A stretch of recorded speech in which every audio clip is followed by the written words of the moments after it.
반갑습니다, 여러분. 오늘은 미가서 6장입니다. 성경은 하나님 앞에서 일어난 일들을 몇 가지 다른 이미지들로 소개하는데요. 그 중에 하나는 왕궁의 모습이고, 또 하나는 재판정의 모습이고, 또 하나는 경기 후 벌어지는 시상대의 모습입니다. 법정의 이미지는 하나님께서 그의 백성들, 피조물들의 모든 것들을 심판하시는 장면으로 많이 소개되어 있는데요. 6장에서 미가는 하나님께서 이스라엘 백성들을 고소한 내용이 무엇인지를 소개해주고 있습니다. 너희는 여호와의 말씀을 들을지어다. 너희는 일어나서 산을 향하여 변론하여 작은 산들이 내 목소리를 듣게 하라 하셨나니 너희 산들과 땅의 견고한 지대들아 너희는 여호와의 변론을 들으라. 여호와께서 자기 백성과 변론하시며 이스라엘과 변론하실 것이라. 변론이란 단어, 하나님께서 이스라엘 백성들에 대하여 내어놓은 고소장을 함께 살펴보자, 이런 뜻입니다. 그리고 땅들과 산들과 온 자연 세계를 이 법정의 증인들로 초대하고 계시죠. 이르시기를 내 백성아 내가 무엇을 내게 행하였으며 무슨 일로 너를 괴롭게 하였느냐. 너는 내게 증언하라. 대체 내가 너희들에게 무슨 일을 행하였는지 한번 말해보아라. 내가 기억하는 것과 너희들이 기억하는 것이 다르냐? 이제부터 내가 기억하는, 내가 너희들에게 행한 일들을 이야기해 볼 터이니 생각해보라, 들어보라 말씀하시는데요. 내가 너를 애굽 땅에서 인도해내어 종노릇하는 집에서 속량하였고 이집트 땅 400년의 생활을 청산하고 그를 해방시키셨던 일들을 말씀하고 계시죠. 속량이란 단어, 구속이란 단어가 나옵니다. 모세와 아론과 미리암을 내 앞에 보냈느니라. 해방시켰을 뿐만 아니라 하나님의 사람들을 통하여 그들을 인도케 하셨습니다. 광야 40년의 역사를 잘 알고 계시죠? 내 백성아 너는 모압 왕 발락이 꾀한 것과 보올의 아들 발람이 그에게 대답한 것을 기억하며 시딤에서부터 길갈까지의 일을 기억하라. 그들이 새로운 땅으로 가고자 하는 일들을 주변 나라들은 가만히 내버려 두지 않았죠. 회방했고 공격했습니다. 모압 왕 발락은 선지자를 이용하여 그들을 저주하려고 했었죠. 하지만 어떤 일이 일어났습니까? 하나님께서 발람의 입을 통하여서 오히려 이스라엘을 축복하는 말을 하게 했습니다. 시건치 아니하시고 거짓이 없으신 하나님의 신실함을 말하게 했고 그 백성들이 약속의 땅에 들어갈 것을 예언케 하셨죠. 그래서 너희들이 누렸던 형통함과 성공을 기억하느냐, 이런 말씀입니다. 그리하면 나 여호와가 공의롭게 행한 일을 알리라 하실 것이라. 이제까지 하나님은 그의 백성들을 공의롭게 대했고 지난 역사들을 하나씩 하나씩 들추어서 기억해낸다면 너희들도 동의할 수밖에 없을 것이다. 하나님은 당당하게 이스라엘 향하여 그리고 온 우주 만물 앞에서 말씀하고 계십니다.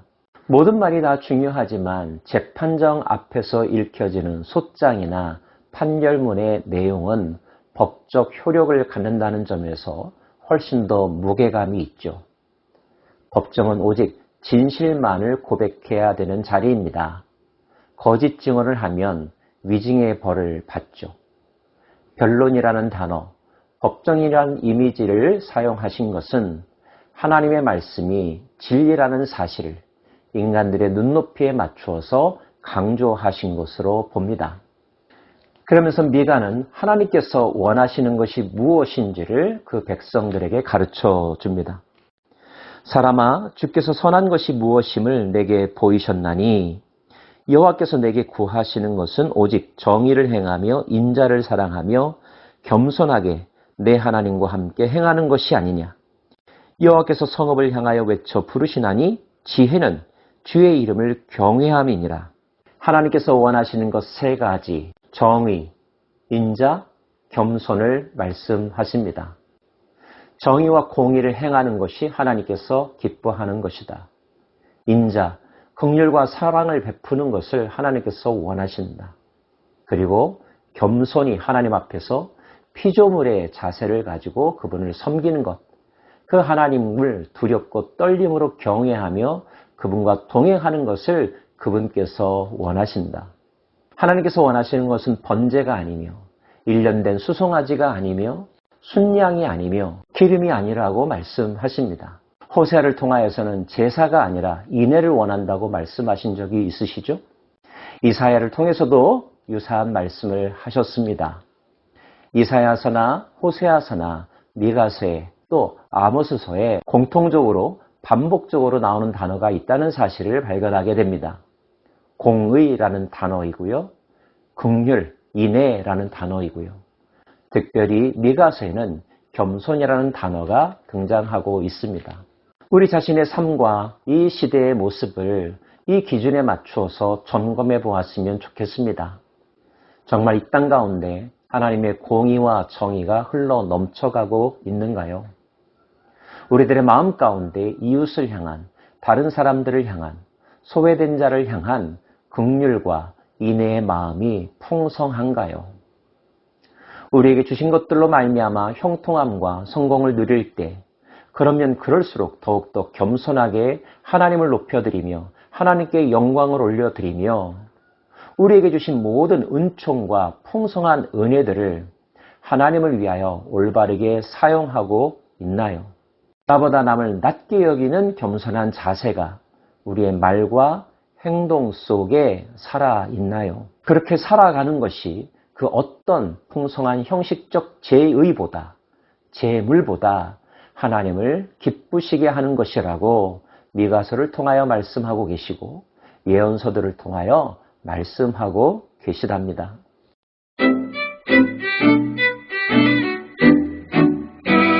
그렇지만 이스라엘 백성들이 그렇게 살지 못하였음을 하나님은 미가를 통하여 공개적으로 다시 한번 드러내고 계시죠. 그 부자들은 강포가 가득하였고 그 주민들은 거짓을 말하니 그 혀가 입에서 거짓되도다.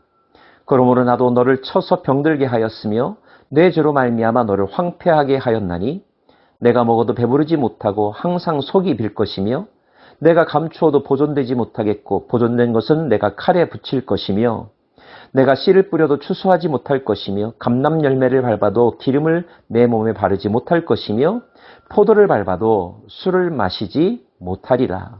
그 사회가 부정한 방법으로 재산을 축적하고 거짓과 속임수로 비즈니스 거래를 하면서 가난한 자들을 착취하고 부한 자들은 그 모은 재산으로 자치와 향락에 빠져들었다는 것을 고발하고 있습니다.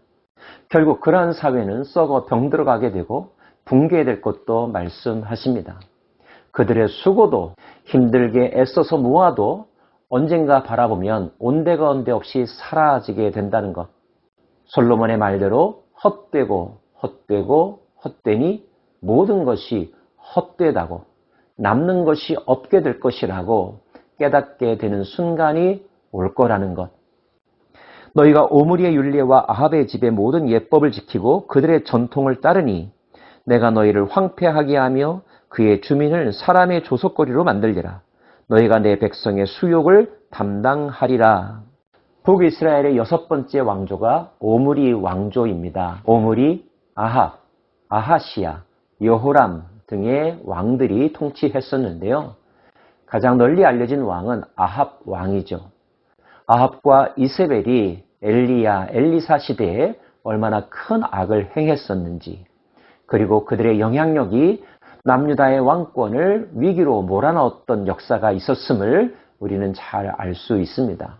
그래서 오므리 왕조는 북이스라엘에 있어서 대표적으로 악을 행한 왕조의 상징이 되어버렸고요. 이세벨은 계시록에도 그 이름이 다시 등장하지 않습니까? 하나님은 북이스라엘이 오므리 왕조의 길을 따랐다라고 말씀하시면서 그러므로 결코 그들을 내버려 두지 않으실 것이라고 반드시 징계하여 모든 죄를 심판하시겠다고 말씀하십니다. 역사 속에는 우리가 존경할 만한 인물도 있고 우리가 결코 본받아서는 안 될 나쁜 모델이 되는 사람들도 있습니다. 지금 여러분의 삶은 그리고 우리 시대는 어떤 길을 걸어가고 있나요? 성경은 다윗의 길과 여로보암의 길을 반복해서 말하고 있습니다. 오므리 왕조는 여로보암의 길을 따른 것으로 평가되고 있고 하나님은 그에 대하여 심판하신다고 말씀하고 있습니다. 다윗의 길은 하나님께서 기뻐하시는 정의와 인애와 겸손의 길이요. 여로보암의 길은, 오므리의 길은 불순종과 교만과 강팍함, 우상숭배의 길입니다. 여러분, 이 시대는 어떤 길을 걸어가고 있습니까?